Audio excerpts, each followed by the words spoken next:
सर्वात्मना दुरापत्वम् ज्ञात्वाप्याशां करोमि यत् भ्रान्तोऽस्म्यहं न वेतीश न जाने करवाणि किम्।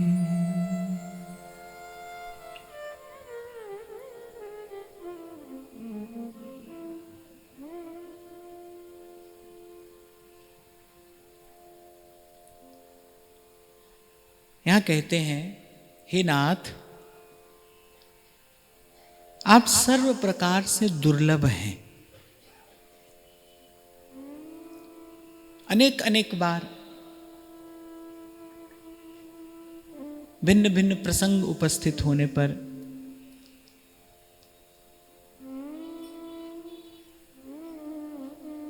कहा सुना गया कि इतनी सामर्थ्य भगवान ने मनुष्य को दी है कि वो अपनी सामर्थ्य से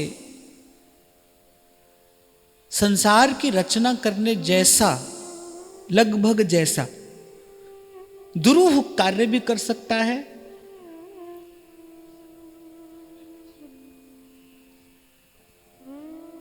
देखने में आता ही है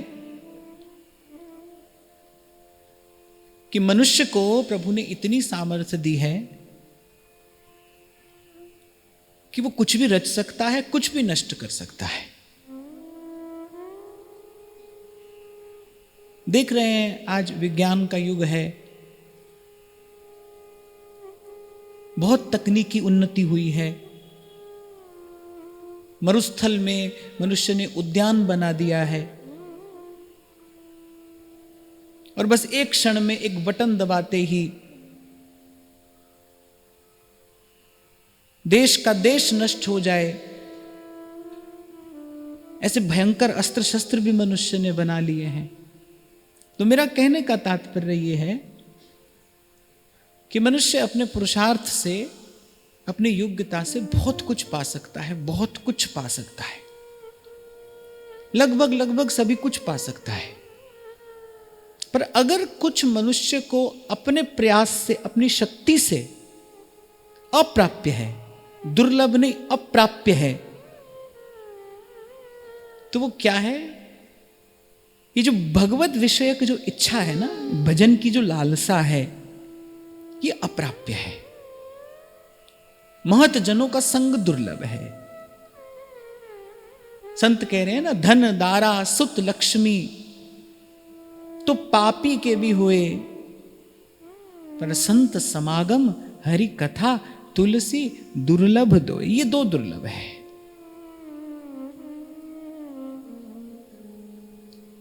तो श्री आचार्य चरण यहां प्रभु से कह रहे हैं, सर्वात्मना दुरापत्वम, सर्व प्रकार से आप दुर्लभ हैं, आप नहीं मिलते। कहते सब मिलता है यहां, संसार के बाजार में सब मिलता है, आप नहीं मिलते। आप सब प्रकार से दुर्लभ है। दुर्लभ अर्थात जो अपने अपने प्रयास से ना मिले, सबको ना मिले, सहज में ना मिले। और कह रहे कि सर्वात्मना दुरापत्वम, आप सर्व प्रकार से दुर्लभ हैं। और फिर कह रहे हैं, अपनी ओर हम देखते हैं तो हमारे हृदय में क्या है? आपको प्राप्त करने की आशा है। श्री महाप्रभु जी भी सुधा निधि में एक ऐसी बात कहते हैं कि आपकी ओर देखें तो लगता है कहां आप हैं। क्वासो राधा निगम पद भी दूरगा, निगम ब्रह्म परसत नहीं, जो रस सबते दूर। और अपनी ओर देखूं तो मुझे आपके चरणों का कैंकर्य प्राप्त करने की आशा है। ध्रुवदास जी कहते हैं ना, कहां तू और कहां वृंदा विपिन, ये तो आन बन्यो भलवान। अनेक अनेक प्रकार से ध्रुवदास जी ने कहा कि ये जो इच्छा है ना, ये इच्छा भी जाने किस किस कृपा से हमारी झोली में आ गिरी है। इत बोना आकाश फल चाहत है मन माही, तो ताको एक कृपा बिना और जतन कछु नाई। इसलिए हे प्यारे, आप तो दुर्लभ हैं, सर्व प्रकार से दुर्लभ हैं, और हम सर्व प्रकार से अयोग्य हैं, अपात्र हैं, साधनहीन हैं। पर हम क्या करें? हमारे हृदय में ये जो आपको प्राप्त करने की इच्छा हो गई है, ये जो आपको प्राप्त करने की आशा है, ये बड़ी विचित्र है। अब यहां दो बात है। एक तो ये जो प्रभु को प्राप्त करने की इच्छा है, ये जो प्रभु को प्राप्त करने की लालसा है, ये कोई साधन नहीं है, ये तो साधनों की सिद्धि है।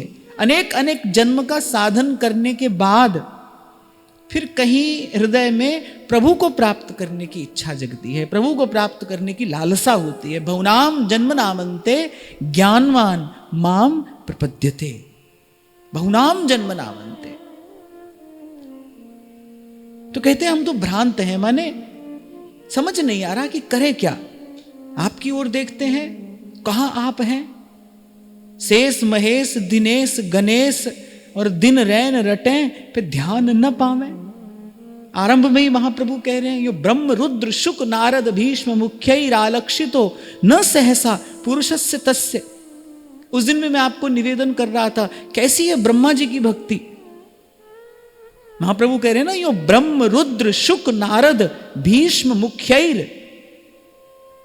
कैसी है ब्रह्मा जी की भक्ति। एक क्षण के लिए भी, एक क्षण के लिए भी श्री ठाकुर जी के चरणों का ध्यान क्यों उनके उतर से हटता नहीं। जो सतत निरंतर प्रभु के चरणारविंद का ध्यान करते हैं, एक क्षण के लिए भी।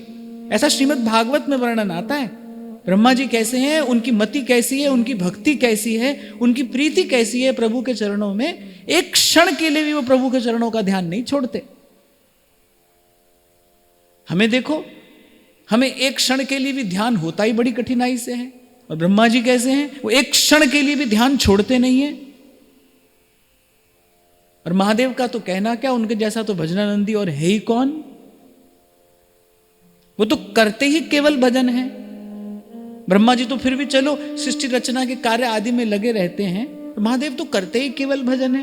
मैं कई बार आपसे कहता हूं, महादेव की समाधि छूटती है तो महादेव कथा कहने सुनने लगते हैं। कथा का कहीं थोड़ी देर के लिए विश्राम होता है तो फिर भजन के आनंद में डूब जाते हैं। उनकी जिह्वा पर राम नाम सतत नृत्य करता है।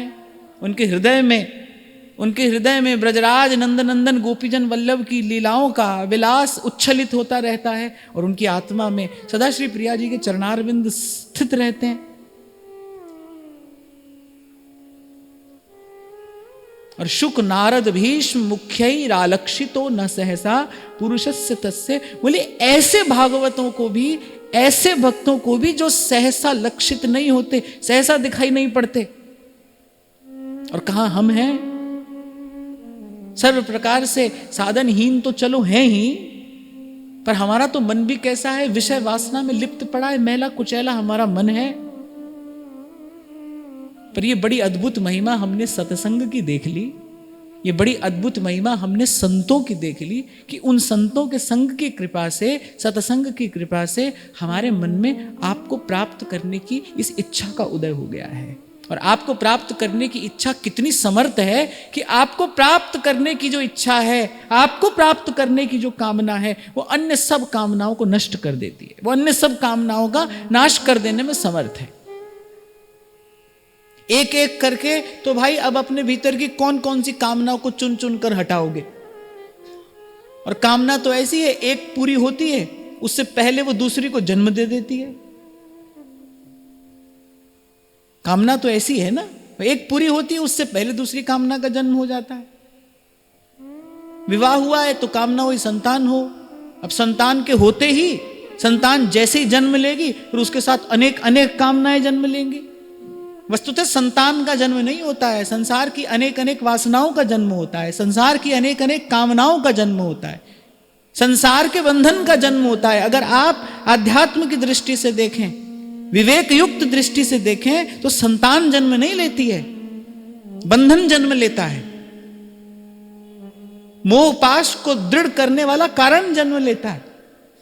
एक छोटी सी कथा कभी मैंने सुनी थी। एक व्यक्ति आत्महत्या करने जा रहा था, साधु ने देखा, साधु ने कहा, अरे ऐसा ऐसा कृत्य क्यों करते हो? उसने कहा, महाराज सब है मेरे पास, संतान नहीं है, दिन भर इसी दुख से दुखी रहता हूँ, पीड़ित रहता हूँ, धन है, संपत्ति है, उसको देख देख कर और कष्ट होता है कि उसको भोगने वाला कोई नहीं है, मेरी संपत्ति का भोग कौन करेगा, ये ऐश्वर्य व्यर्थ जान पड़ता है मुझे। संत ने 2 घड़ी अपने पास बैठाया, कृपा की उस जीव पर, उसको बताया, समझाया किसकी होती है संतान? जिसका बहुत लेना देना बाकी होता है ना, उसकी संतान होती है। जिसका बहुत लेना देना है, जिसका प्रारब्ध अभी बड़ा कठोर है, बड़ा दृढ़ है, उसकी संतान होती है। किसी भी प्रकार से संत ने समाधान कर दिया। तो संतान नहीं होती है भाई, मोह पाश को दृढ़ कर दे ऐसा कारण जन्म लेता है, अनेक अनेक कामनाएं जन्म लेती है। तो मैं तो खैर ये निवेदन कर रहा था, संसार का ऐसा ही स्वरूप है, रचने वाले ने ऐसा ही रचा है। एक कामना पूरी होगी, पूरी होने से पहले वो दूसरी को जन्म दे देगी। तो ऐसे तो एक एक करके कौन कौन सी कामना को चुनोगे, किस किस को नष्ट करोगे? इन सब का समाधान क्या है कि बस हमारे हृदय में प्रभु को प्राप्त करने की कामना स्फुरित हो जाए, हमारे हृदय में भगवत प्राप्ति की इच्छा का उदय हो जाए। ये एक कामना, एक इच्छा बाकी सबका नाश कर देने में समर्थ है। ये एक दीपक जला, ध्रुवदास जी कहते हैं ना कि जहां प्रेम रहता है, जही तन बन गरजत रहे, अद्भुत केहरी प्रेम। फिर वहां पर कुछ और नहीं रहता, वहां पर कोई और नहीं रहता। रहन देत नहीं और रस, यह प्रेम की टेक। तो कहते हैं कि ये सत्संग की कृपा से, आपके प्यारे संतों की कृपा से, भक्तों की कृपा से हमारे हृदय में ये आपको प्राप्त करने की इच्छा उदय हो गई है। श्री गोस्वामी तुलसीदास जी महाराज जब श्री कृष्ण की ओर देखते हैं तो क्या कहते हैं? गोपाल गोकुल बल्लवी प्रिय गोप गोसुत वल्लभम चरणारविंद महं भजे भजनीय सुर मुनि दुर्लभम। चरणारविंद महं भजे भजनीय सुर मुनि दुर्लभम। श्री कृष्ण कौन है? सुर मुनि दुर्लभम, वो दुर्लभ है। यही वो निधि है जो सबसे दुर्लभ है, सबसे दुर्लभ है, और केवल सत्पुरुष के संग से ही सुलभ होती है।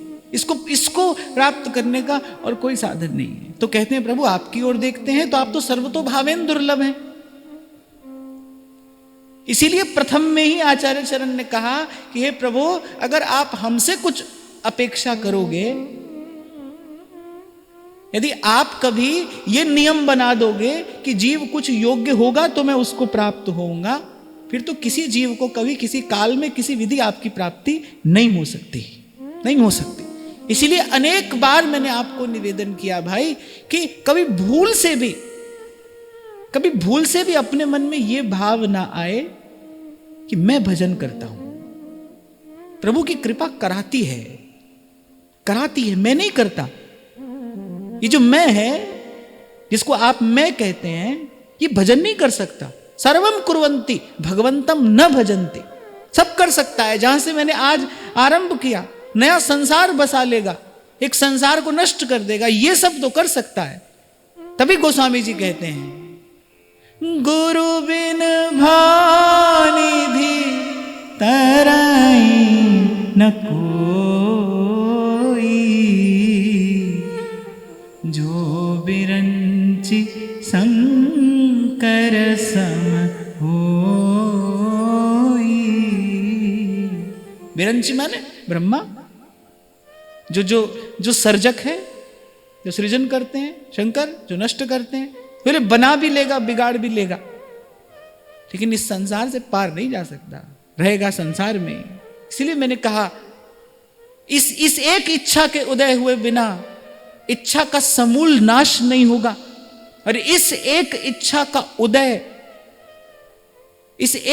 का उदय भगवान के प्यारे भक्त की कृपा से ही होता है, उसके संग से ही होता है। और यहां प्रभु से यही कह रहे हैं, प्रभु आप सर्व प्रकार से दुर्लभ हैं, हम सर्व प्रकार से अयोग्य हैं, फिर भी हमारे मन में आपको प्राप्त करने की इच्छा का उदय हो गया है। ये किस कारण से हुआ है? ये आपके भक्तों की हम पर कृपा है, ये सत्संग की हम पर कृपा है।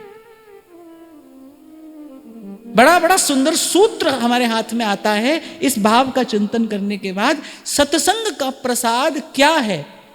हमने सत्संग किया, हम कर रहे हैं, सत्संग का प्रसाद क्या है? प्रभु से मिलने की इच्छा, यही सत्संग का प्रसाद है। इसीलिए बार बार आपको मैं कहता हूं भाई यही प्रसाद है, यही प्रसाद है और यही प्रसाद है। प्रभु से मिलने की इच्छा नहीं है तो उत्पन्न हो जाए, और अगर है तो वो बलवती होती चली जाए, यही सत्संग का फल है एकमात्र। मोह नष्ट हो, ये सत्संग का फल है। बिन सतसंग न हरि कथा, तेहि बिन मोह न भाग। मोह गए बिन राम पद, होहि न दृढ़ अनुराग। और महादेव तो कहते हैं गिरिजा संत समागम सम न लाभ कछु आन। अच्छा, हमारा जो शब्दकोश है ना बड़ा दूषित और विकृत है। शब्द तो हमारे पास में है, लेकिन उन शब्दों का अर्थ हमारे पास में नहीं है। मन माना अर्थ है ना, संसार से देखा सुना सीखा।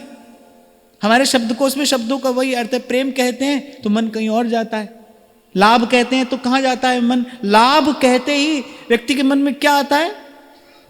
रुपया आता है, पैसा आता है, धन आता है, यही आता है ना। महादेव कहते हैं कि लाभ किसको कहना चाहिए? जब हमने एकादश स्कंद की चर्चा की ना, तो हम शायद 16-17 अध्याय तक ही हम चर्चा कर पाए थे, उसका बाकी का भाग अभी शेष है। उसमें श्री उद्धव जी ने एक अध्याय में भगवान से एक एक करके छोटे से लेकर बड़ा सब प्रश्न पूछ डाले, और प्रभु ने एक एक प्रश्न का उत्तर दिया है। लाभ क्या है? गिरिजा संत समागम समना लाभ कछुआ। साधु मिले ये लाभ है। मानव जीवन का लाभ क्या है? सत्संग ही मानव जीवन का लाभ है। तभी सेवक जी महाराज कहते हैं हानि हरिवंश के नाम अंतर परे। तो जैसे एक व्यापारी रोज अपना लाभ हानि हिसाब लगा लेता है ना, ऐसे एक साधक को भी इस बात का नित्य विचार करना चाहिए, भाई आज का दिन व्यर्थ गया या कुछ लाभ हुआ? सत्संग हुआ तो कुछ लाभ हुआ, नहीं तो दिन व्यर्थ गया। तभी तो ध्रुवदास जी ने कहा रसिकन को संग करे निस्दिन, या में प्रमाद ना करे, निस्दिन। इसके जैसा कोई लाभ नहीं है। और ऐसा क्यों है? क्योंकि भाई एक एक इच्छा को पकड़ पकड़ कर फिर उसका समाधान करना, उससे निवृत्त होना, ये किसी भी प्रकार से संभव नहीं। इच्छा का बीज, कामना का बीज नष्ट हो, और एक भगवत मिलन की कामना ही ऐसी है जो अन्य कामनाओं को सबीज नष्ट कर देती है। और ये इच्छा, ये कामना, ये संत प्रसाद में देता है, ये सत्संग का प्रसाद है। तो ये बड़ा अच्छा सूत्र हमारे हाथ में आया। हम सत्संग करते हैं, कर रहे हैं, करते रहेंगे, पर हमको इसका भी विचार करना है कि सत्संग का प्रसाद हमें मिल रहा है कि नहीं मिल रहा। वो इच्छा, श्री जी से मिलने की इच्छा, श्री जी की सेवा की इच्छा, नाम जप की इच्छा, लीला चिंतन की, लीला स्मरण की इच्छा, देखो वो इच्छा बलवती हो रही है कि नहीं। आज ही मुझसे अभी किसी ने पूछा ये बात, शायद छोटी सी बच्ची का प्रश्न है कभी भजन बढ़ता है, कभी घटता है, कभी मन लगता है, कभी बहुत कम लगता है। ऐसा क्यों होता है? इसका समाधान क्या है? इसका समाधान यही है कि सत्संग और सावधानी से किया जाए और श्रद्धापूर्वक किया जाए। मैं यही आपको कहने का प्रयास कर रहा हूं। जब तक भजन में निरंतरता नहीं आती, जब तक भजन भाव में सातत्य नहीं है, जब तक भजन प्रवाहमान नहीं है प्रभु की ओर, तब तक समझ लीजिए ठीक प्रकार से सत्संग हो नहीं रहा है। अब आप कहेंगे भाई हम तो आप जिस प्रकार से बैठने को कहते उस प्रकार से बैठते हैं, बड़े सावधान होकर हम आपकी बात सुनते हैं, फिर आप कैसे कह रहे हैं सत्संग ठीक प्रकार से नहीं हो रहा? ठीक प्रकार से अर्थात आत्मा अरे वा द्रष्टव्य श्रोतव्यो मंतव्यो निधिध्यासितव्य। श्रवण हुआ, मनन हुआ और निधिध्यासन हुआ, तब सत्संग ठीक प्रकार से हुआ। केवल सुनकर सत्संग ठीक प्रकार से नहीं होता। मैंने केवल कहा, आपने केवल सुना, ये ठीक प्रकार से नहीं हुआ, ये अपूर्ण है। आपने सुना, फिर आपने कुछ मनन किया। श्रवण से अधिक महत्वपूर्ण है मनन, मनन से अधिक महत्वपूर्ण है निधिध्यासन, माने उसको कुछ जीवन में धारण करना, प्रयास करना, कुछ आए, कुछ दिखे हमारे जीवन में।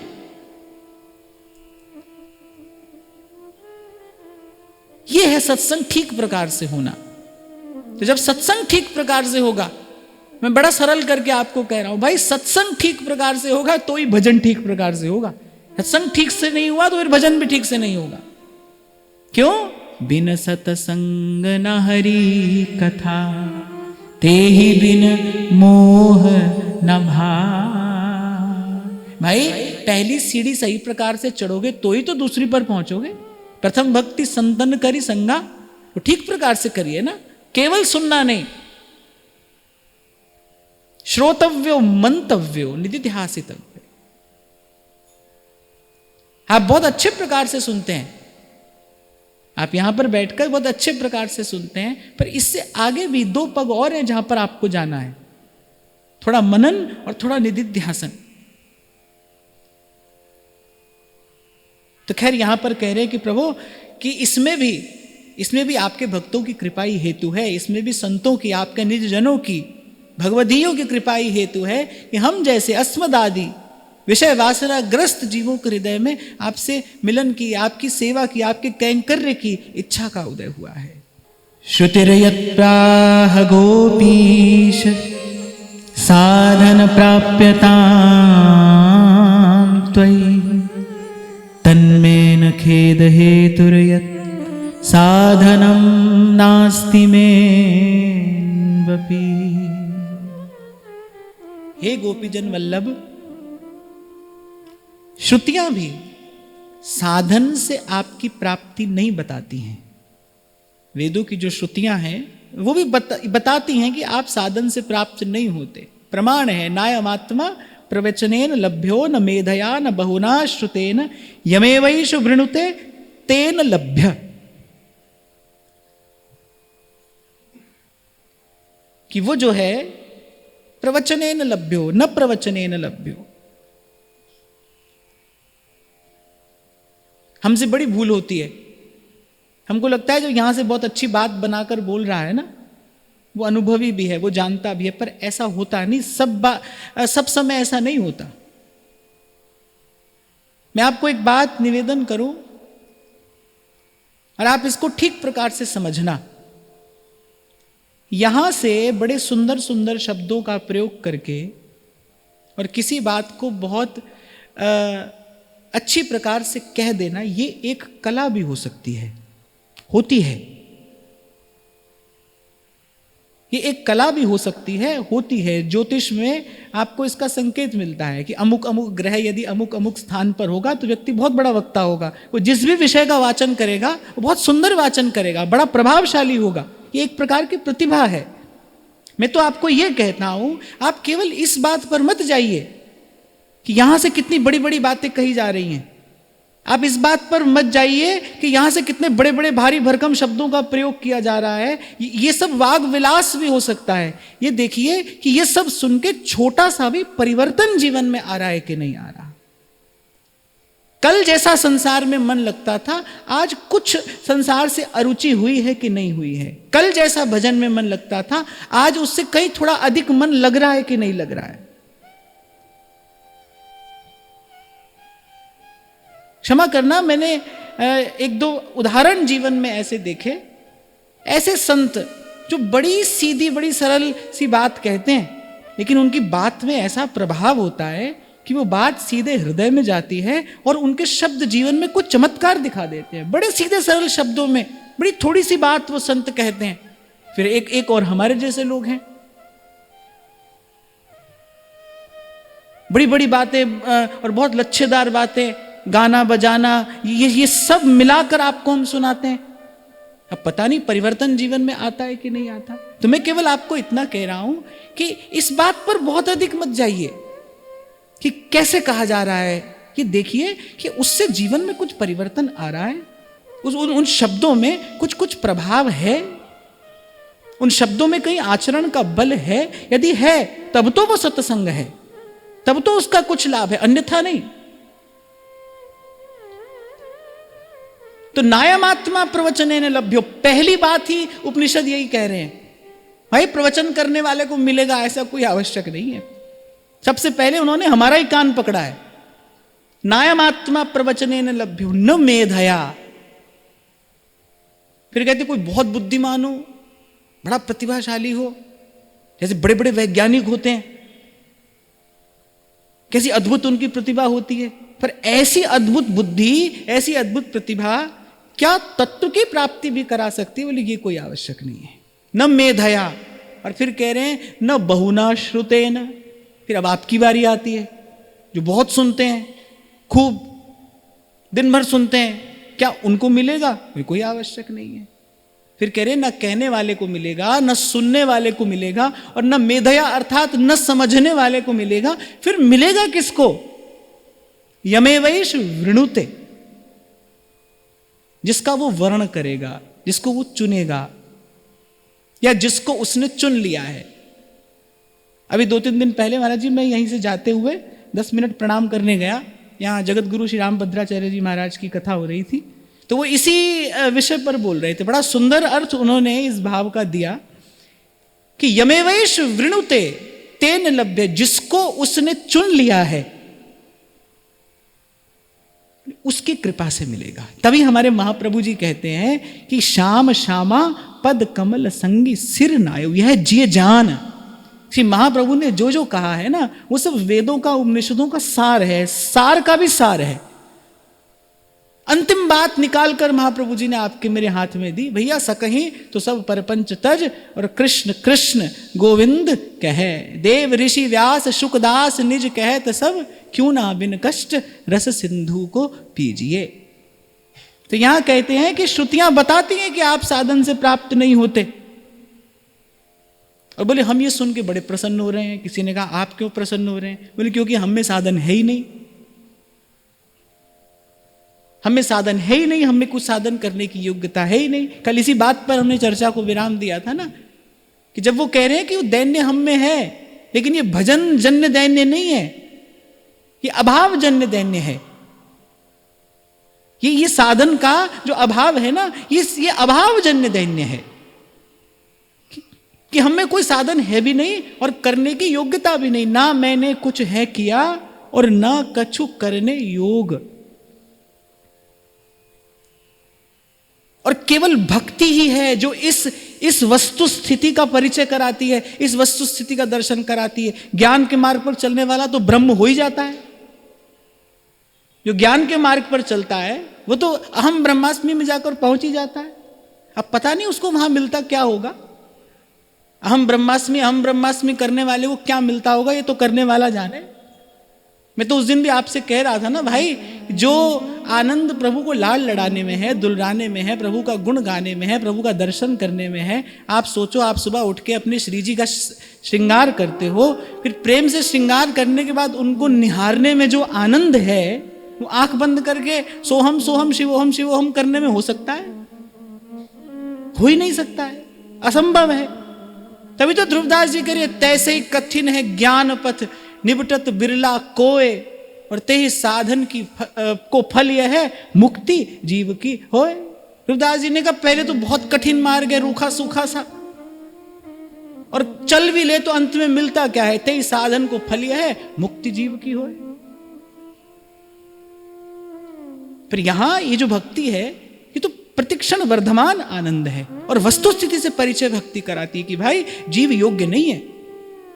भक्ति मार्ग के सब आचार्यों ने उनका अपना अपना सिद्धांत थोड़ा थोड़ा कहीं कहीं जाकर अलग हुआ है, लेकिन भक्ति मार्ग के सब आचार्यों ने एक बात तो मानी है कि भाई जीव जो है ना वो प्रभु का दास है, वो प्रभु का सेवक है, और इसी भाव में ही सुख है, सेवा में ही सुख है, प्रभु की सेवा में ही जीवन का आनंद है।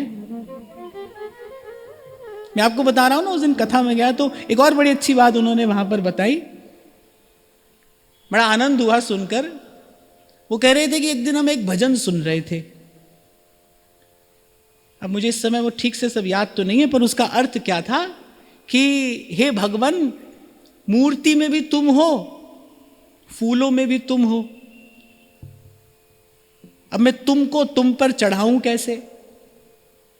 ऐसी भी एक विचारधारा है ना कि भाई सब में भगवान है, सब में भगवान है। श्री गोपालाचार्य जी महाराज तो बहुत फटकारते थे इस बात को लेकर। वो कह रहे प्रभु फूलों में भी तुम हो और मूर्ति में भी तुम हो, मैं तुमको तुम पर चढ़ाऊं कैसे। तो श्री जगत गुरु जी कह रहे थे कि रोटियों में भी तुम हो और दांतों में भी तुम हो, तुमको तुमसे चबाऊं कैसे, तो भोजन भी छोड़ दो।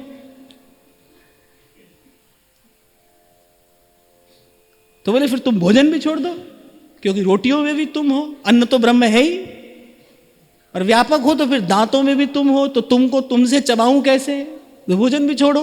अगर भजन छोड़ना है तो फिर भोजन भी छोड़ो। कल मैं आपको कह रहा था जो कह रहे भाई मन मन से सब हो जाएगा, ना भाई ना, प्रेमी अनन्य भजन न होई, जो अंतर्यामी भजय मन में। हम जिनका आश्रय लेकर हम ये चर्चा कर रहे हैं, आप एक क्षण के लिए उन्हीं की दशा का विचार करिए जिस विरह अवस्था में श्री आचार्य चरण इस समय हैं। इस समय तो उनको यत्र तत्र केवल श्री गोवर्धन नाथ का ही दर्शन हो रहा है, उनको उनके अतिरिक्त न कुछ दिख रहा है न सूझ रहा है, पर अभाव किस बात का है कि प्रकट में आपका दर्शन हो, इन हाथों से आपकी सेवा हो, हमें नेत्रों से आपके मुखचंद्र का दर्शन करें, इसके बिना प्रेमी को चैन नहीं है। यही तो एक विलक्षणता है इस प्रेम भक्ति के मार्ग पर कि यहां पर प्रेमास्पद प्रकट चाहिए, और ये मार्ग ही है जो उसको प्रकट करने पर विवश करता है। हरि व्यापक सर्वत्र समाना, प्रेम ते प्रगट हो ही मैं जाना।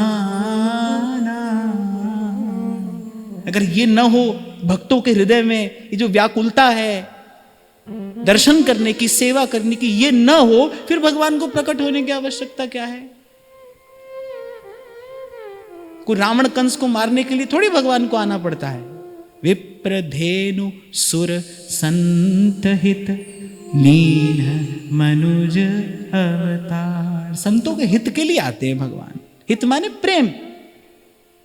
यही बात तो गोस्वामी जी कह रहे हैं, भक्तों के प्रेम के लिए भगवान आते हैं कि भाई भक्त हमको देखना चाहते हैं, भक्त हमारी बात सुनना चाहते हैं, भक्त हमारी सेवा करना चाहते हैं, और हम भक्तों के हैं, भक्त हमारे हैं। केवल इस नाते, केवल इस संबंध का, इस प्रेम भाव का निर्वाह करने के लिए वो प्रकट होता है। निज इच्छा निर्मित तनु माया गुण गोपाल। तो यह कहते हैं कि श्रुतियां जो कहती हैं कि आप साधन से प्राप्त नहीं होते, बोले इससे हमको कोई खेद नहीं है, उल्टे प्रसन्नता है कि हम में तो कोई साधन है ही नहीं। आप साधनहीन को मिलते हैं तो हम तो साधनहीन हैं, इसलिए हम प्रसन्न हैं कि हमको आपकी प्राप्ति होगी। फिर कहते हैं त्वदीयत्वं त्वदीयत्वं त्वदीयत्वं यदस्ति मे तदेव फलमित्यात्म शास्त्रतः प्रमिनोम्यहम्। फिर कहते हैं नाथ, ये जो मैं आपकी हूं, आपकी हूं, आपकी हूं, यही भाव ही हमारे सब साधनों का एकमात्र फल है। जो अभी मैं आपको कह रहा था, सब साधनों की सिद्धि क्या है? बस ये भाव जीवन में स्थिर हो जाए, प्रभु हम आपके हैं और आप हमारे हैं। मैं उस दिन बरसाना में कह रहा था ना कि वैसे तो ये पूरी बात प्रेम की कसौटी पर शायद खरी न उतरे, हम उन्हीं के रहें ये हमारे रहें, क्योंकि प्रेम तो कहता है हम उन्हीं के रहें, वो किसी के भी हों, हम आपके हैं।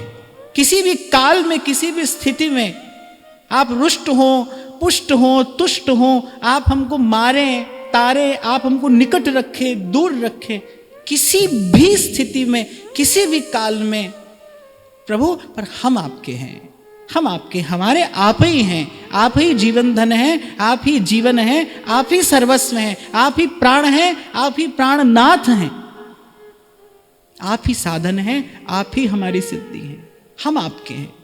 तो यहां कहते हैं त्वदीयत्वं त्वदीयत्वं त्वदीयत्वं यदस्ति में तदेव फलमित्यात्म शास्त्रतः प्रमिनोम्यहम्।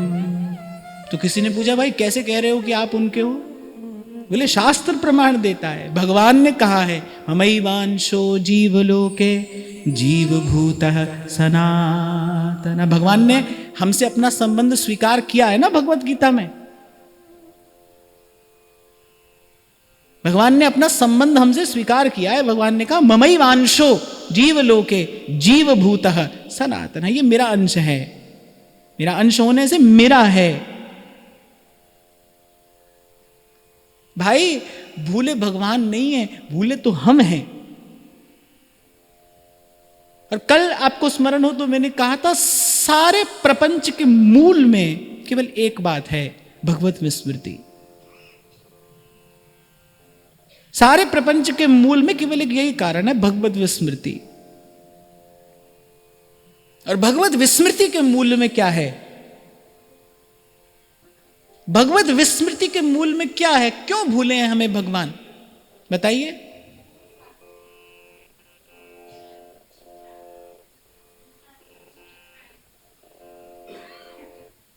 भगवत विस्मृति के मूल में है आत्मविस्मृति। हमें अपने आत्म स्वरूप का ही ज्ञान नहीं है, हम हैं कौन। जब तक आप समझो मैं स्त्री हूं, पुरुष हूं, माता हूं, पिता हूं, भाई हूं, बंधु हूं, तब तक सतत भगवत स्मरण नहीं हो सकता। पूर्व भी शायद कभी चर्चा हुई थी, मैंने कहा था जब आप समझोगे कि आप स्त्री हो तो फिर स्त्री को पूर्ण अनुभव करने के लिए पुरुष की आवश्यकता है। आप समझो मैं पुरुष हूं, पुरुष को पूर्ण का अनुभव करने के लिए स्त्री की आवश्यकता है। और यही माया का खेल है, जबकि न कोई स्त्री है न कोई पुरुष है। यही तो दो टूक बात श्री मीरा जी ने श्री जीव गोस्वामी पाद को कही। उन्होंने कहा मैं स्त्रियों से नहीं मिलता, तो उन्होंने कहा कि पुरुष का दर्शन करने तो मैं भी नहीं आई, मैं किसी पुरुष का दर्शन करने नहीं आई। और अगर आप पुरुष हैं और आप स्त्रियों से नहीं मिलते तो मैं यहीं से आपको प्रणाम करके लौटना चाहती हूं। मुझे भी आपसे मिलने में कोई रुचि नहीं है, क्योंकि मैंने तो आज तक यही सुना, सीखा, समझा और अनुभव किया, परम पुरुष एक नंद नंदन है और सकल ब्रज नारी। तो मैं तो परम पुरुष के प्रेम में निमग्न, मैं तो गोपीजन वल्लभ के प्रेम में निमग्न किसी का दर्शन करने आई थी। मैं किसी पुरुष से मिलने नहीं आई। यदि आपको स्त्री से मिलने में रुचि नहीं है तो पुरुष से मिलने में रुचि मुझे भी नहीं है। मैं किसी पुरुष का दर्शन करने नहीं आई। तब जीव गोस्वामी पाद को लगा कि भाई द्वार पर कोई स्त्री नहीं खड़ी, ये बात कोई स्त्री नहीं कह सकती, बाहर द्वार पर कोई स्त्री नहीं है। मूर्तिवंत कृष्ण की भक्ति मेरे द्वार पर आई है मुझे दर्शन देने। और कथा कहती है कि श्री जीव गोस्वामी पाद ने श्री मीरा जी को दंडवत प्रणाम किया। तब श्री मीरा जी ने कहा कि आप आचार्य हैं, मैं तो क्षत्रिय कुल की बालिका हूं, आशीर्वाद प्राप्त करने आई हूं। पर जीव गोस्वामी पाद ने उनको प्रणाम किया। तो आप समझ लीजिए इसे, जब तक आपको लगता है आप स्त्री हैं तब तक पुरुष की आवश्यकता है, पुरुष है तो स्त्री की आवश्यकता है। जिस दिन आपको मुझे ये लगे ना हम प्रभु के हैं, उस दिन किसी की आवश्यकता नहीं है। जिस दिन हमारा जो आत्म है, जो सूक्ष्म अहम है, वो इस बात को पूर्ण रूपेण स्वीकार कर ले, भाई हम प्रभु के हैं, और कोई भाव हमारे भीतर रहे ही नहीं। इसी को तो भगवान ने कहा संकेत से सबके ममता ताग बटोरी, मम पद मन ही बांध बर डोरी।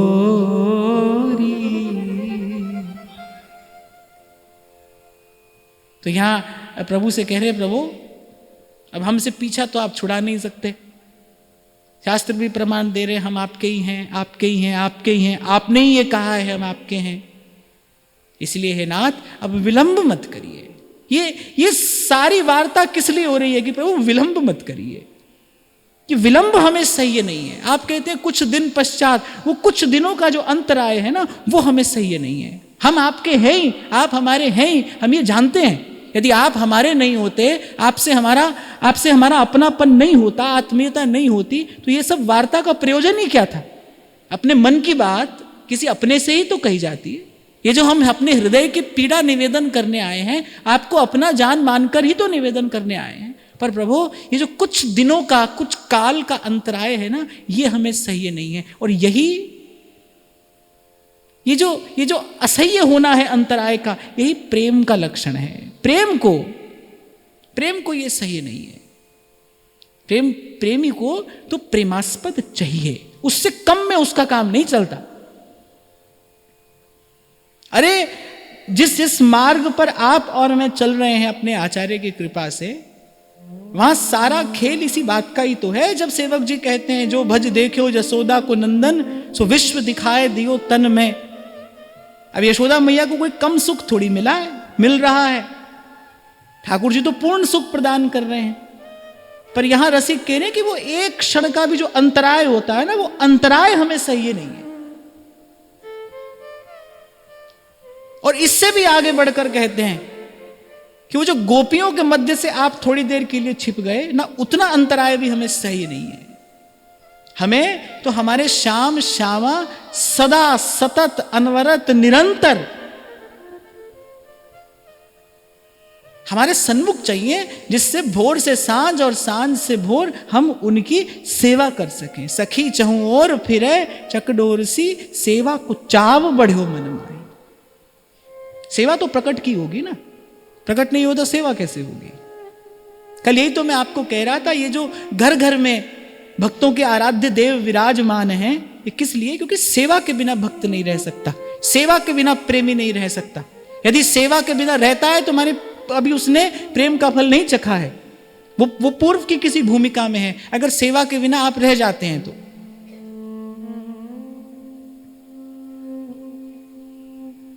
फिर कहते हैं तथापि मन्नेत्र वपुः प्रभृतीनां व्रजाधिप, साक्षात् त्वय्युपभोगं मे मनः कामयते तरा। आहा,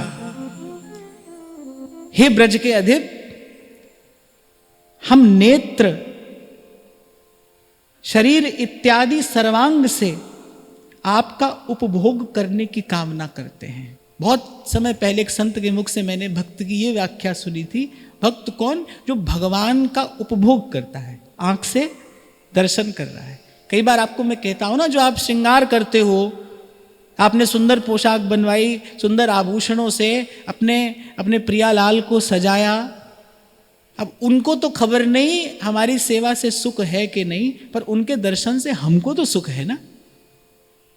हम सुंदर श्रृंगार करें तो श्री जी को तो सुख है या नहीं, वो तो श्री जी जाने, पर वो दर्शन करके हमें सुख है ना। तो भक्त जो है ना, वो अपने हाथों से, अपनी जिह्वा से कैसे कैसे भोग करता है इस सुख का, उसको प्रसाद मिलता है। वो जो उच्छिष्टामृत पाता है वो भोग है। हाथ से प्रभु के श्री अंग का स्पर्श करता है, आंख से दर्शन करता है। तो यहां अपने मन का भाव, अपना आशय स्पष्ट कर रहे हैं कि जो इतनी विनती, इतनी मनुहार हम आपकी कर रहे हैं, जो इतनी प्रार्थना हम आपसे कर रहे हैं, किस लिए? कि मन ही मन तो हम आपका दर्शन कर रहे हैं, मन ही मन तो हम आपसे वार्ता भी कर रहे हैं, पर प्रभु हम इस शरीर से आपका उपभोग करना चाहते हैं, अर्थात नेत्रों से आपका दर्शन करना चाहते हैं। हाथों से आपके चरणों का, आपके श्रीअंग का स्पर्श करना चाहते हैं। जब से यह प्रसंग आरंभ हुआ है, मैं तब से एक बात आपको निवेदन कर रहा हूं, जिसको सेवा का सुख मिला है वही ये बात समझ सकता है।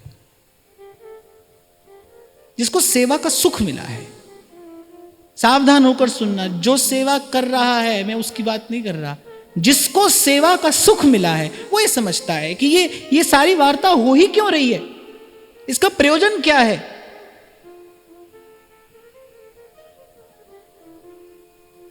कह रहे हम अपने शरीर के एक एक अंग से आपका उपभोग करना चाहते हैं। एक संत तो कहते थे, बोले भगवान भोग नहीं लगाते, भक्त भोग लगाता है। भगवान का आंख से दर्शन करता है, उस अद्भुत रूप का पान करता है, हाथ से प्रभु के उस दिव्य श्रीअंग का स्पर्श करता है। ये जो घर में भगवत विग्रह विराजमान है ना, वो सच्चिदानंद घन विग्रह ही है। हमारे यहां भक्ति मार्ग के आचार्यों ने स्पष्ट लिखा है कि भगवान के विग्रह में कोई अन्य बुद्धि नहीं करनी चाहिए। कुछ मूर्ख लोग पूछ लेते हैं ना कि धातु का है, किसका है, ऐसा प्रश्न जिह्वा पर तो क्या मन में भी नहीं आना चाहिए। भगवान का विग्रह भगवान का ही है। भगवान कौन है? सच्चिदानंद। और भगवान का विग्रह किससे बना है? वो सच्चिदानंद घन विग्रह ही है। ऐसी बुद्धि कभी मन में नहीं आनी चाहिए कि उसका उपादान क्या है, किससे बना है भगवत विग्रह। भगवत विग्रह भक्त के प्रेम से बनता है। भगवत विग्रह भगवान की इच्छा से बनता है। भक्ति मार्ग के आचार्यों ने इसे सेवा अपराध कहा है। कभी भी मन में ऐसा भाव नहीं आना चाहिए कि ये विग्रह किसका है, इसका उपादान क्या है। भगवान का विग्रह सच्चिदानंद घन है, उसी भाव से भगवत विग्रह की सेवा होनी चाहिए।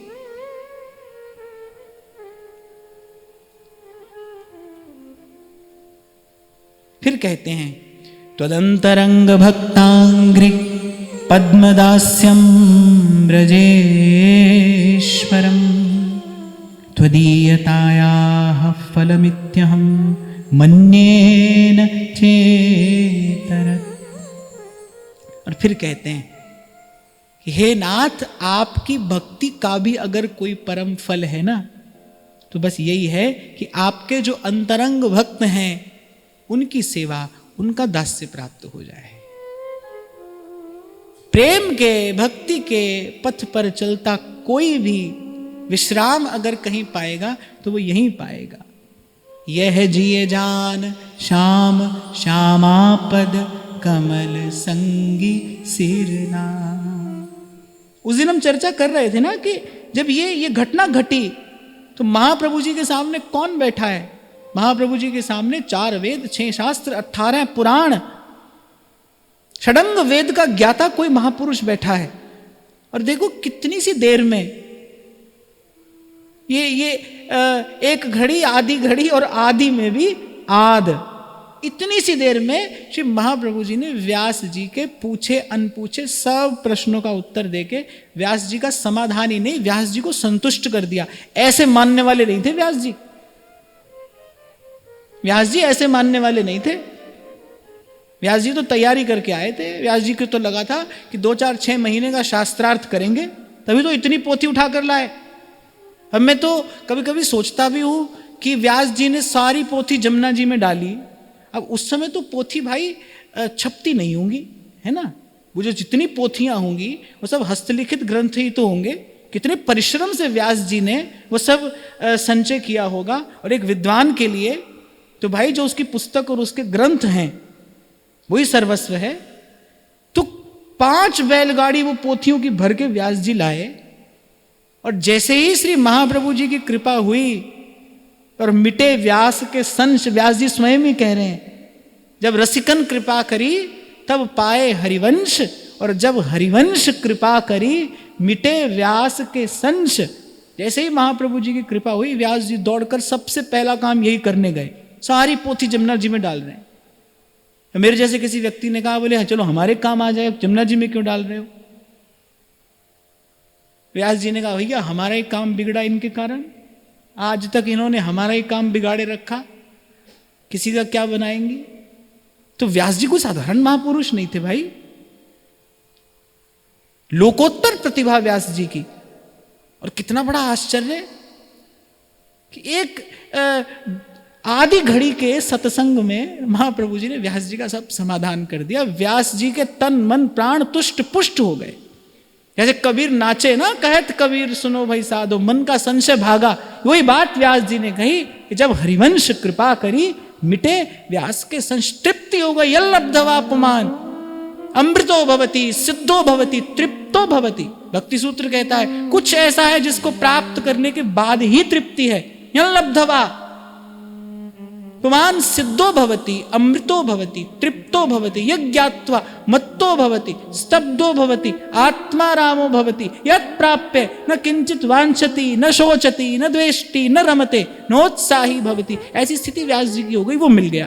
क्या मिल गया? वो जिसे खोज रहे थे, और एक जन्म से नहीं, जन्म जन्म से खोज रहे थे। महाप्रभु जी का वो आधी घड़ी का सत्संग हुआ और व्यास जी को मिल गया।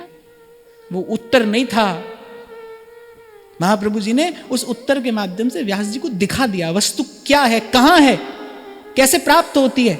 इस एक पद में, यह जो एक मन बहुत ठौर कर कहो कौन सचु पायो, इस एक पद में श्री महाप्रभु जी ने यह बता दिया जगत क्या है, प्रपंच क्या है, प्रपंच से परे क्या है, और प्रपंच से परे वो जो सत्य नित्य वस्तु है उसकी प्राप्ति की विधि क्या है। एक पद में महाप्रभु जी ने सब समाधान कर दिया।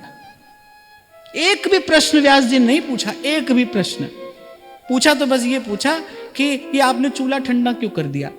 महाप्रभु दाल बनाने की सेवा कर रहे थे ना, राजभोग बना रहे थे, सिद्ध कर रहे थे। पहले ये आपने चूल्हा ठंडा क्यों कर दिया। हाथ से कड़छी चलाते रहते, हमारा उत्तर देते रहते। महाप्रभु ने यही बात पकड़ के और बस व्यास जी के पूछे अनपूछे सब प्रश्नों का समाधान कर दिया। और गुरु ऐसा ही होता है भाई, ऐसा हो तो गुरु है, बिना पूछे समाधान कर दे।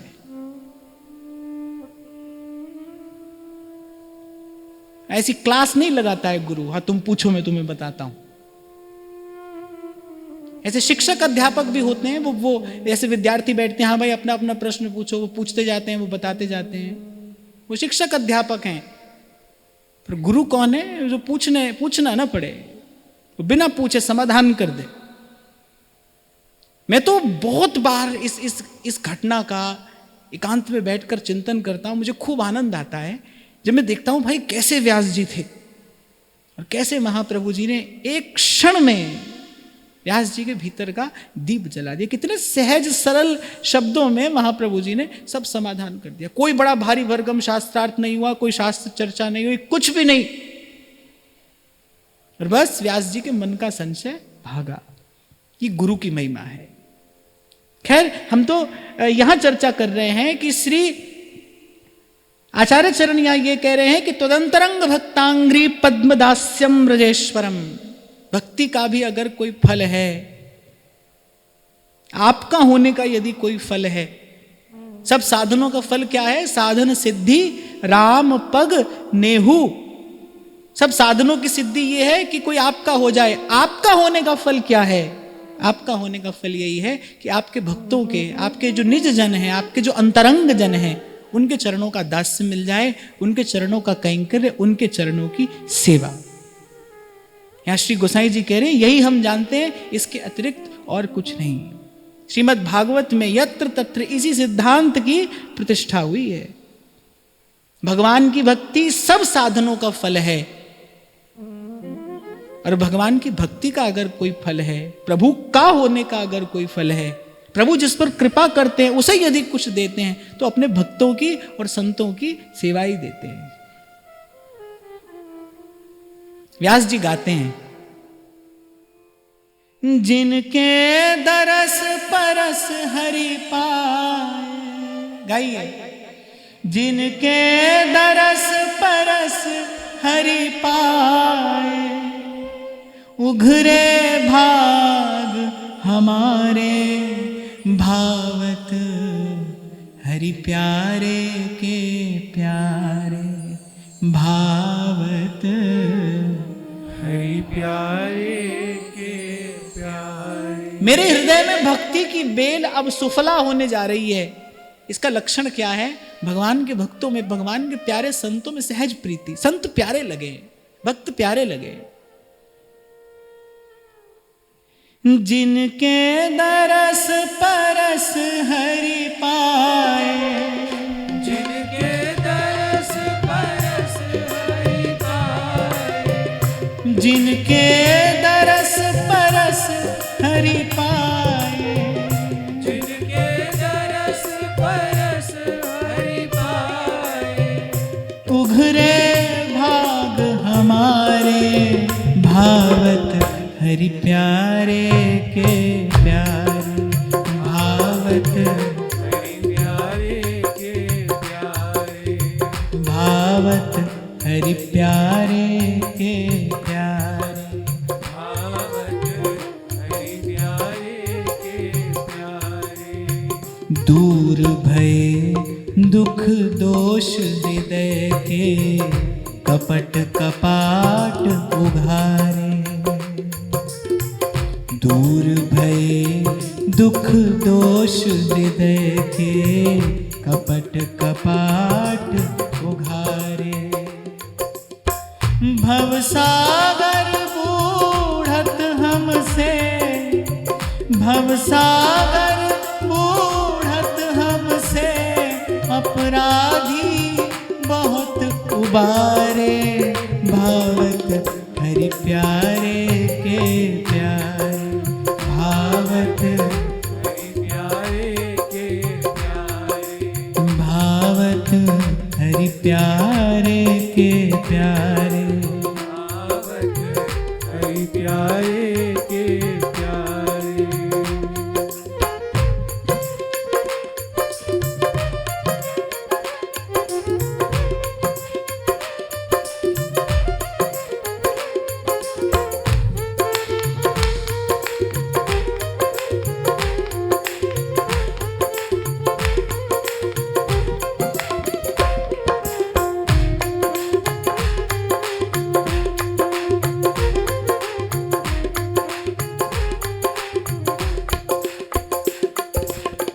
भूत पितर देई देवासो, झगरे सकल निवारे। भूत पितर देई देवासो, झगरे सकल निवारे। सुख मुख वचन रचन गह कोटिक, सुख मुख वचन रचन कह कोटिक।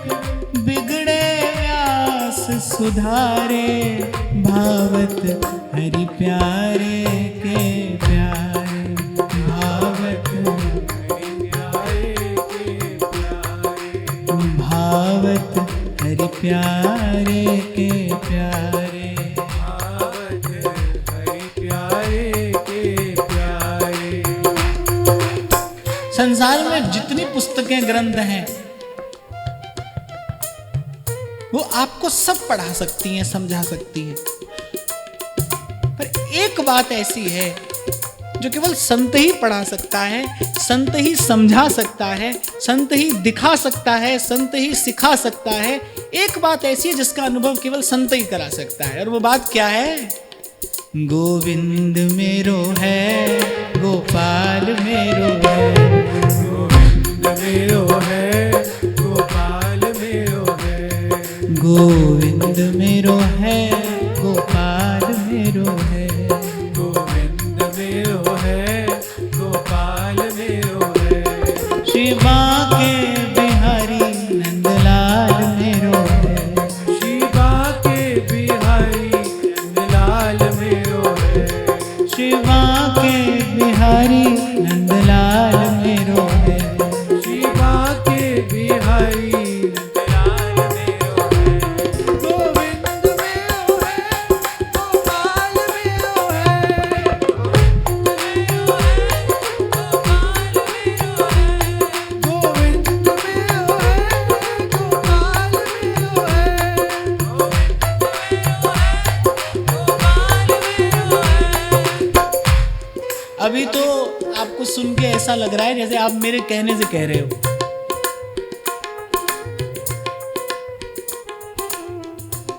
भाई ये जो सब यहाँ हो रहा है इसका अंतिम फल क्या है, यही तो है। बस ये भाव हमारे हृदय में प्रतिष्ठित हो जाए, इसी को कहते हैं अपने अपने अंतर मन में प्रेम की प्रतिष्ठा होना। गाइए, गोविंद मेरो है, गोपाल मेरो है, गोविंद मेरो है, गोपाल मेरो है, गोविंद मेरो है, गोपाल मेरो है, गोविंद मेरो है, गोपाल मेरो है। ये ब्रजवासियों की इतनी महिमा क्यों है? वो कुछ जानते हैं कि नहीं जानते, पर वो एक बात जानते हैं, गोविंद मेरो है, गोपाल मेरो है, गोविंद मेरो है, गोपाल मेरो है, गोविंद मेरो, गोपाल मेरो, गोविंद मेरो, गोपाल मेरो, गोविंद मेरो, गोपाल मेरो, गोविंद मेरो, गोपाल मेरो। शिवा के बिहारी नंदलाल मेरो है, शिवा के बिहारी नंदलाल मेरो है, शिवा के बिहारी नंदलाल मेरो है, शिवा के बिहारी नंदलाल मेरो है, शिवा के बिहारी नंदलाल मेरो है, शिवा के बिहारी नंदलाल मेरो है, शिवा के बिहारी नंदलाल, शिवा के बिहारी नंदलाल मेरो है। गोविंद मेरो है, गोपाल मेरो है,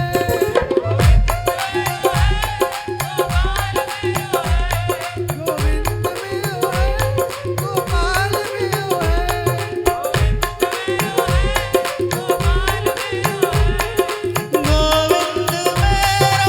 गोपाल मेरो, प्रेम से, गोविंद मेरो, गोपाल मेरो, गोविंद मेरो, गोपाल मेरो, गोविंद मेरो, गोपाल मेरो,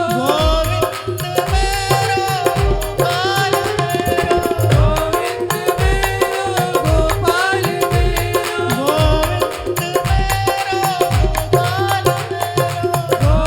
मेरो, गोपाल मेरो, गोविंद मेरो, गोपाल मेरो, गोविंद मेरो, गोपाल मेरो, गोविंद मेरो, गोपाल मेरो, गोविंद मेरो, गोपाल मेरो। तो कहते प्रभु आपका होने का फल ये है कि आपके जो अंतरंग भक्त हैं उनके चरणारविंद की भक्ति मिले, उनके श्री चरणों की सेवा मिले। और व्यास जी यही कहते हैं, जिनके दरस परस हरि पाए। कैसे मिले प्रभु? कहते संतों के दरस से और संतों के संग से, सेवा से, उनके सानिध्य से। उघरे भाग हमारे भावत हरि प्यारे के प्यारे, भावत हरि प्यारे के प्यारे। संत के दर्शन का फल क्या है? अभी जैसे हम चर्चा कर रहे थे ना, सत्संग का फल क्या है? भगवत मिलन की इच्छा ये सत्संग का फल है। संत के दर्शन का फल क्या है? व्यास जी कह रहे हैं, जिनके दरस परस हरि पाए। विषय वासना का क्षीण होना, यह संत के दर्शन का फल है। सच्चा संत होगा तो उसका दर्शन करके भजन की भावना जगेगी। यही संत दर्शन का फल है। मैं कई बार आपसे कहता हूं ना कि रूप तो अनेक प्रकार का होता है। एक रूप ऐसा भी होता है जो भोग की लालसा को बढ़ाता है, पर जो संत का रूप है, जो भक्त का रूप है, भगवान के भक्त कैसे हैं? अपरूप रूपवान है। आप महाप्रभु जी का दर्शन करिए। सेवक जी कह रहे हैं, मार विमोहन तन धर्यो। और वस्तुतः तो संत का ही रूप है जो मार विमोहन है। आप श्री स्वामी जी महाराज के चित्र का दर्शन करो, आप ध्रुवदास जी का दर्शन करो, सेवक जी का दर्शन करो, श्री चैतन्य महाप्रभु का आप दर्शन करो, वल्लभाचार्य महाप्रभु का आप दर्शन करो। इन भागवतों के, आचार्यों के, संतों के दर्शन से क्या होता है? भगवत भजन की इच्छा कहीं मन में जगती है। संत के दर्शन का फल क्या है? जिसको देखकर भगवान की स्मृति हो जाए, याद आ जाए भगवान। आप पड़े हो संसार के व्यवहार में, प्रपंच में, बस संत को देखते ही भगवत स्मृति हो जाए, भगवत स्मरण हो जाए। जैसे कहीं गौ के गोबर से लिपा हुआ स्थान हो, तुलसी का थांवला हो, तो उस स्थान को देखकर मन में सहज इच्छा होती है, भाई चलो यहां बैठकर 2 माला कर लो। ऐसे कोई सात्विक स्थान हो तो मन में इच्छा होती है ना कि यहां बैठकर भजन किया जाए। ऐसे संत के दर्शन का प्रसाद यही है, जिसके दर्शन से विषय की वासना जो है वो क्षीण हो।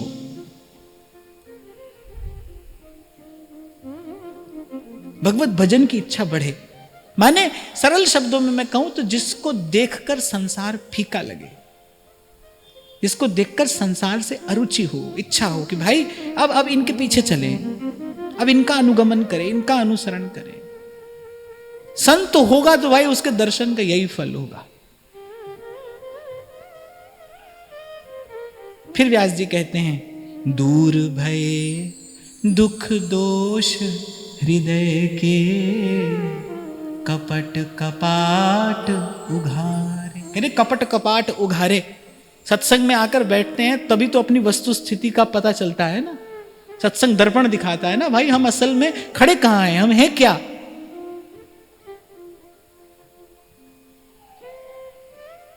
जैसे कुरूप व्यक्ति को दर्पण देखने की इच्छा नहीं होती, वो नहीं देखना चाहता है दर्पण।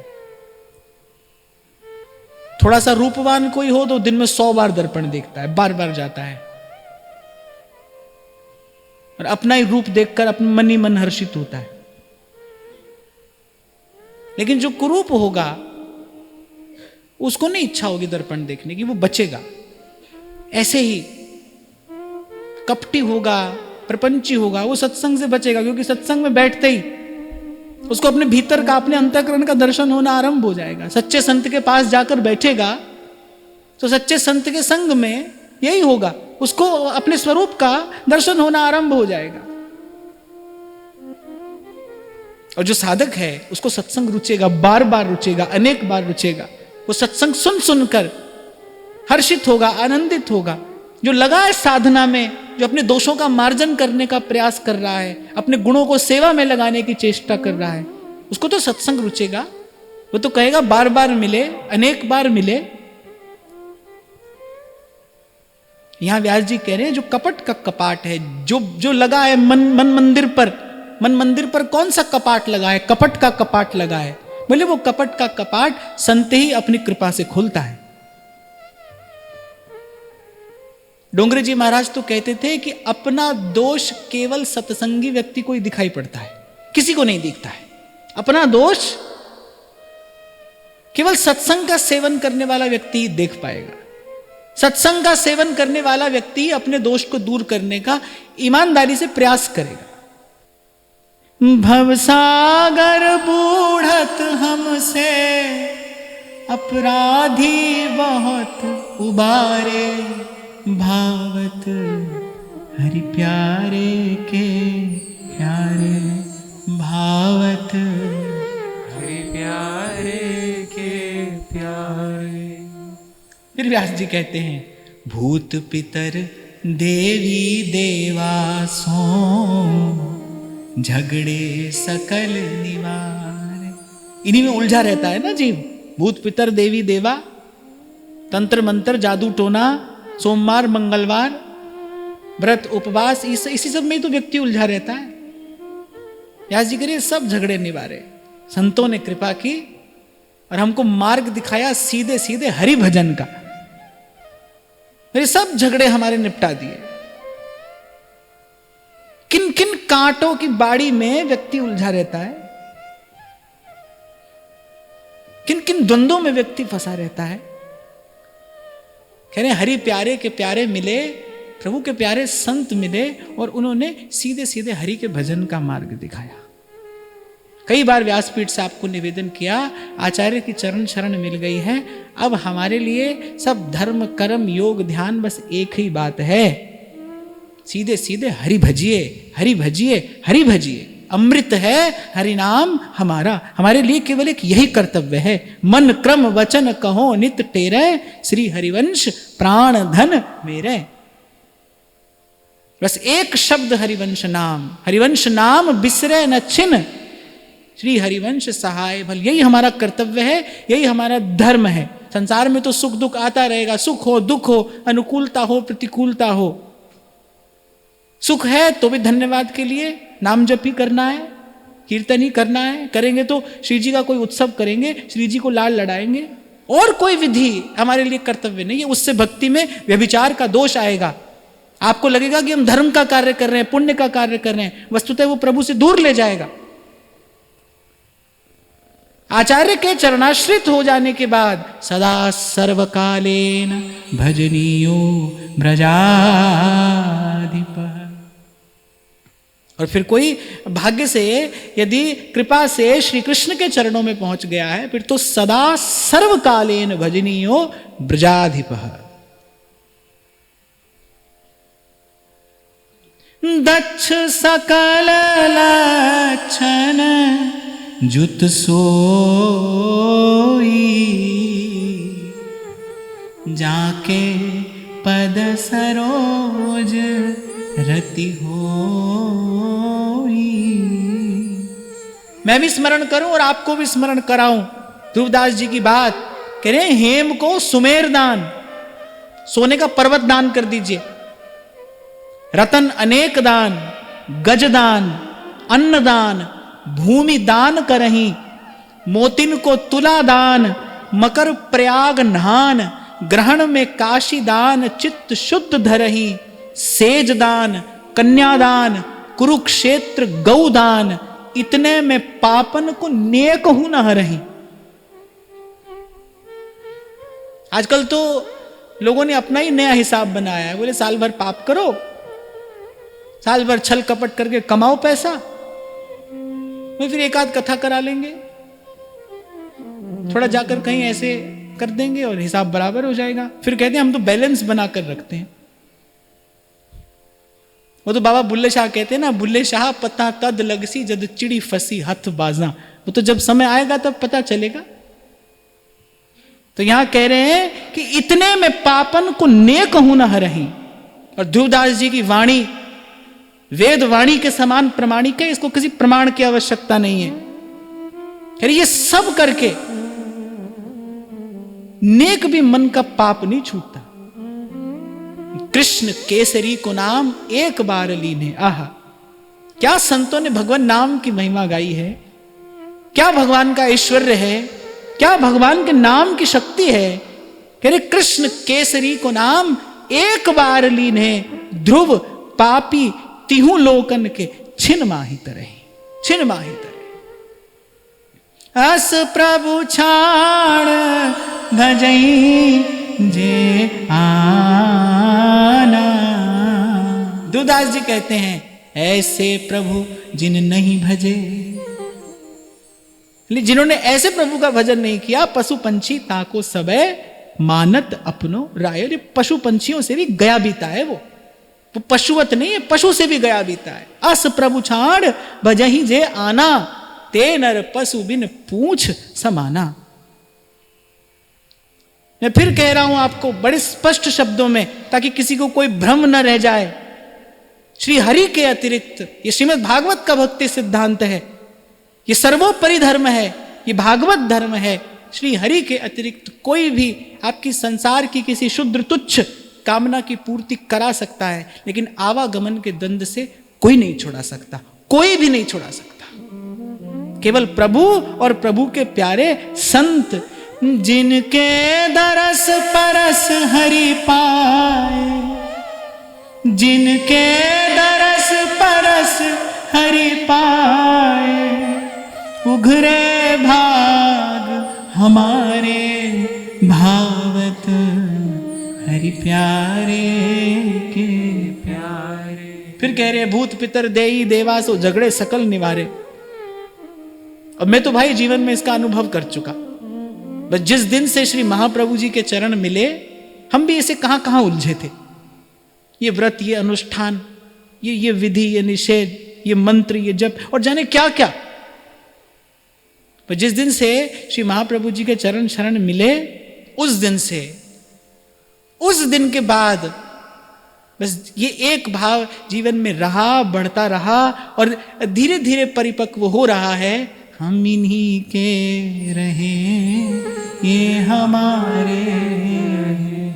वस्तु मिली नहीं मिली इस पर तो क्या चर्चा करें हम, पर मुझे लगता है कि यह भी बड़े संतोष का कारण है कि अब ईमानदारी से जब देखते हैं तो इतना बोध होने लगा है कि संसार में कम से कम कुछ प्राप्त करने योग्य नहीं है। कम से कम इस संसार को प्राप्त करने का प्रयास तो बिल्कुल नहीं करना है। यहां कुछ प्राप्त करने योग्य नहीं है। प्रारब्ध से जो है वो आ ही रहा है, वो बिना ही प्रयास के आ रहा है। स्वामी जी ने कहा ना, बिन मांगे आगे आवेगा। जो प्रारब्ध में है वो तो आ ही रहा है, आगे आता रहेगा। प्रयास नहीं करना है। प्रयास केवल इसीलिए है, इसीलिए हो हम इन्हीं के रहे, ये हमारे। फिर व्यास जी कह रहे हैं, सुख मुख वचन रचन कह कोटिक। सुख मुख वचन रचन अर्थात श्रीमद् भागवत। जो श्रीमद् भागवत का भक्ति सिद्धांत है, भागवत धर्म सोना धर्म और सर्वोपरि। श्री महाप्रभु जी की उपासना की भूमिका में श्रीमद् भागवत में कहा भक्ति सिद्धांति है। सेवक जी ने इसको 2 बार कहा। पहले तो कहा प्रथम जो सुखमुख वचन सुनावहु, फिर कहा कि ऐसी भक्ति करे बहुकाल। और ऐसी भक्ति से पहले नवदा भक्ति का वर्णन सेवक जी महाराज कर रहे हैं। अर्चन वंदन और दासंतन, श्रवण कथन सुमिरन प्रतीत बीत काल सब जाइयो। तो व्यास जी भी यही बात कह रहे हैं, सुख मुख वचन रचन कह कोटिक। संतों के मुख से क्या सुना? संतों के मुख से हमने भागवत सुना। सुख मुख वचन रचन कह कोटिक। व्यास जी कह रहे हैं हम जैसे करोड़ों बिगड़े व्यास सुधारे भावत हरि प्यारे के प्यारे। भावत हरि प्यारे के प्यारे। तो सब साधनों का फल आपका होना है और आपका होने का फल आपके भक्तों का हो जाना है।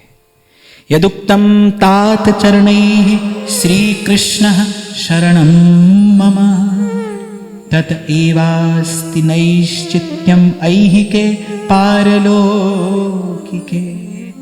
यहां श्रीमद श्री गोस्वामी विट्ठलनाथ जी कह रहे हैं कि यद्यपि हमारे तात चरण अर्थात श्री वल्लभाचार्य महाप्रभु ने आज्ञा की है कि लोक में और परलोक में हमारे रक्षक श्री कृष्ण हैं, इसलिए हमें चिंता नहीं है, हमें भय नहीं है, हम निर्भय हैं, निश्चिंत हैं, क्योंकि ये हमारे आचार्य का दिया हुआ प्रसाद है, ये हमारे आचार्य का दिया हुआ अभय है हमें। जैसे श्री महाप्रभु जी ने विठलदास जी को पत्र लिखते हुए कहा ना कि हे ब्रजनव तरुणी कदम्ब चूड़ामणि श्री राधे, तिहारे स्थापे गुरु मार्ग विषय अविश्वास अज्ञानी को होते हैं, ताते यह मर्याद राखनो और विठलदास को अहो सींचनो। ऐसे श्री गोसाई जी कह रहे हैं कि हमारे आचार्य श्रीमद् वल्लभाचार्य महाप्रभु का दिया हुआ अभय है ये हमें, कि लोक परलोक में आप हमारे रक्षक हैं, हमें निश्चिंतता है, बस ये अंतराय हमें सही नहीं है। नान्यास्ति कामना देह स्थिति रेतादृशी मम नूचिता तावकीनस्य विज्ञप्ति रियमे।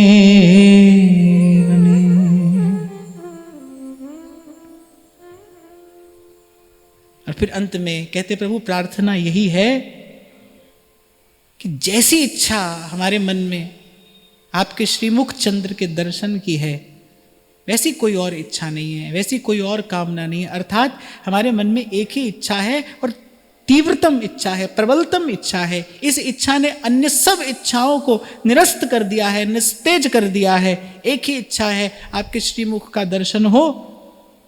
फिर कहते हैं हे नाथ जो आपका है उसकी ऐसी स्थिति होनी उचित नहीं है। बाकी तो भली बुरी सब आप जानते हो, हम तो आपसे विनय कर सकते हैं, आपसे प्रार्थना कर सकते हैं, हम आपके हैं, हमारी ऐसी स्थिति ना हो। अर्थात जो आपका हो गया है, आपका हो जाने के पश्चात उस जीव को एक क्षण के लिए भी आपका वियोग ना हो, उसे कभी आपकी सेवा से वंचित ना रह जाना पड़े। यहाँ द्वितीय विज्ञप्ति विराम लेती है। ये भाव श्री जी के चरणों में निवेदन करते हैं। आप सबके हृदय स्थित प्रभु को प्रणाम, महाराज श्री के चरणों में नमन।